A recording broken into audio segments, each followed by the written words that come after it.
boy Terrance Gangsta Williams, OG Giggity. That was in the project. Nah, man. This is my reaction to the story about Pooh, man. 9th Ward hitter, you know what I'm saying, out the Desire Projects. See, what's crazy about hearing about all these stories is like I fucked with hella niggas from New Orleans way back in the early 2000s where I'm here, like all the Desire, the Fisher, you know what I'm saying, Magnolia, Old Side, New Side, the Calio, all these places. I knew about all these places before I start hearing these stories, so when I hear the stories, it's like, damn, you know what I'm saying, like, it just remind me that my New Orleans partners was telling the truth. I heard about Pooh Man before. I had a partner, he was from he might have been out the Desire, I don't know, but I done heard about Pooh Man and all that shit before. I done heard his name before. Just like I had heard about Boosie before Boosie blew up. I had heard about Boosie on some street shit when I had moved to Texas. Texas and Louisiana right next to each other, so the legends from Louisiana kind of reached Texas. But I had heard about Pooh Man, and yeah, man, the boy Terrance said he used to dress up like a woman and all that shit to get at his victims. And it's crazy because, like I told y'all, man, these niggas be throwed off. Any nigga willing to dress up like a woman and do all that shit, you know. But he say Pooh Man got killed. They say he was known for backdooring niggas and doing all kind of, you know, it's cutthroat. New Orleans, like the Bay, is cutthroat. You know what I'm saying?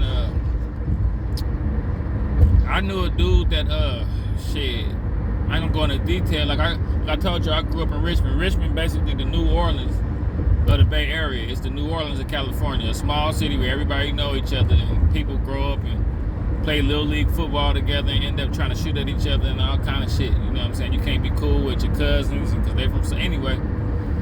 It was a dude, and if y'all from Richmond, if y'all tapping in from Richmond, y'all know who I'm talking about. He used to dress up like a female to go to the funerals of his homeboys. He used to dress up like a female to get at niggas and dress up like a homeless person to get at niggas. You know what I'm saying? Like dude off state property. It'd be like with a squeegee or something, ask you for some change or something. Have you know, a wig on or some dreads with a hat or something, you know, play it up like he homeless. He dressed up like a woman did, but the crazy part, he used to dress up like a female to go to the funerals because he know that people used to be at the funeral trying to get at him. But yeah, that whole dressing up like a woman shit, I heard that in New Orleans, Meatball was one of the first niggas to dress up like a woman. You know, I'm caught up on, I do all my New Orleans, I be binge watching anything from New Orleans because I clicked with them niggas early before this internet shit even happened. But I'm gonna tell y'all the story about my little partner. I had a little homeboy that grew up to be that was one of them little niggas in training, but his little career got stopped short when he caught a 25 to life sentence when he was like, I think Kenny Pooh was down at 13 or something. I don't know if he caught 25, but he went down for murder, and nobody seen him since. But my little partner Kenny Pooh, like I say, I grew up on a block where anybody would tell you 15th and Chancellor, 15th in between Bishop and Chancellor was one of the hardest, most treacherous, most dangerous neighborhoods in all of Richmond in history. So that's where I grew up at. So I grew up knowing all the ins and outs to the streets. Like I tell people, I just come from a family where my whole family with the shit, and where I lived at, everybody was with the shit. So it's not like I glorify this shit. It's not like I was intrigued by this shit and like went to go find this shit. I grew up through this shit. At one point, this is all I knew. You know what I'm saying? So my mama saved my life and got me the hell up out of there. By then, I ain't gonna say it was too late, but it kind of was. But I had a little partner named Kenny Pooh that moved on my block when I was probably about 10 or 11, something like that. And Kenny Pooh was from Mount Talvin. It's like a little spot right next to Richmond. He was from Mount Talvin. And his uncle Kenneth was with the shit. I'm talking about his uncle was kind of like tied in with the niggas from 15, but he was like more of a connect, more of a did his own. He was from Mount Talvin. He wasn't really from Richmond like that. But see, that's what go to show you, like, when you really in this life of crime, you ain't gotta be from nowhere. You ain't gotta be in, like, that's the thing when shit be so cliche. Like, I'm from here, I'm from there, man. There's niggas that choose a life of crime and could be from anywhere, and they got both feet in. They, you know, what the greed from the money and the perks from being a criminal will make anybody from anywhere try to participate in this shit. You ain't got to be from nowhere.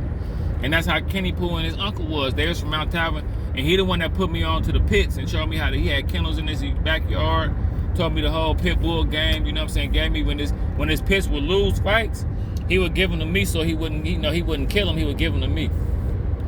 And but me and Kenny Pooh got cool, man, and I'm finding out over time, I think Kenny Pooh, well not I think, I know, Kenny Pooh was a little young hit man. You know what I'm saying? He was a little young hitter, you feel me? For his uncle. My mom used to always say, man, I don't like his eyes. That little one right there, that little friend of yours right there, I don't like him. And I was a product of my environment, so he was just another one of my friends that had a fucked up life that I was kicking it with, you know what I'm saying? But Kenny Pooh single-handedly introduced me to like the ins and out, like not the ins and outs, but just the inside behind the scenes of the streets. I had already grew up amongst all that shit and was fascinated with it, but when I got with Kenny Pooh basically was like a little kid that was like off the porch, off the leash, doing whatever he wanted, like selling crack, having gun, just was all the way out there. And I think he was only like 12 years old or something. You know, I would go to his house. That's where I first learned the microwave game. His uncle taught me how to cook it up in the microwave. You know, for those of y'all that don't know, niggas be cooking it. You always see the Pyrex and all that. Niggas be in the microwave with the shit too. I can't tell you I know exactly. I think I fucked up a bundle trying to fuck with the microwave, so I just stuck with the Pyrex. But yeah, man. Kenny Pooh used to take me to Kenneth's house. Kenneth had choppers, assault rifles. Back then I didn't even know what they was. I just know they was guns that was tall as me. And he used to have so much dope. Kenneth used to have so much dope. He would leave us at the house by ourselves, and we used to just play gangster, just pick up the guns, pick up the dope, you know, do all kind of shit. And like Kenneth had so much work. I'm talking about, now that I think about it, it's like he had like basically small garbage bags full of rocks. I'm talking about full of rocks. And what me and Kenny Pooh would do is we would take like 2 or 3 of them. And he wouldn't know that we took, you know, it's so much he wouldn't even be able to tell. We take like 2 or 3 of them. Go serve some dope fiends or whatever. Go try to make like $30, $40. Just little young niggas. We was like 10, 11 years old doing this shit.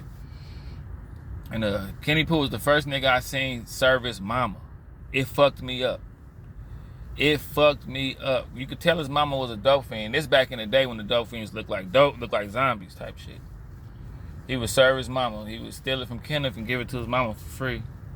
Even one time I was down there. It was down there in Central, down there by my mama Claudie's house. My mama Claudie's, my grandma stayed in a real dangerous neighborhood. So it was like when my family members would see me down there and the rumors started like, you know, Josh be down there on 3rd Street. But I was really over there to see Kenny Pooh and fuck with him and fuck with his family down there. But yeah, that nigga used to serve his mama. One time I was over there at my grandma's house, his mama seen me, and I used to be with him. And, you know, you got a young love. Man, come on, man. You know what I'm saying? You better holler at Kenny Pooh. I'm not finna do that, but yeah, Kenny Pooh was an interesting little dude, man. When he went to prom night, I heard about him later. We kind of was it prom? I think it was the Snowballer. It was something like that, where he took a girl on a date, and we was real young, but he ended up killing the girl. And I think he had already did some shit to some grown men, you feel me? But he ended up killing his girlfriend. And they found her in the trunk of a car and shit. And I just remember being like, damn. Like, me and Kenny Pooh had kind of stopped fucking with each other a little bit at the time. So I think Kenny Pooh stole my baseball cards. I think that nigga I used to have a bunch of Barry Bonds and Ken Griffey rookies back in the day, and I think that nigga stole them motherfuckers from me. So I stopped fucking with that nigga. But yeah, this nigga was off the chain, man. We was real close for a little second, but you know, I peeped what I peeped, learned what I learned, and went on to do whatever else I did. And we never heard from Kenny Pooh again, but shit was wild, man. Like, I'm just saying that to say, the hood be producing some wild shit going on, man.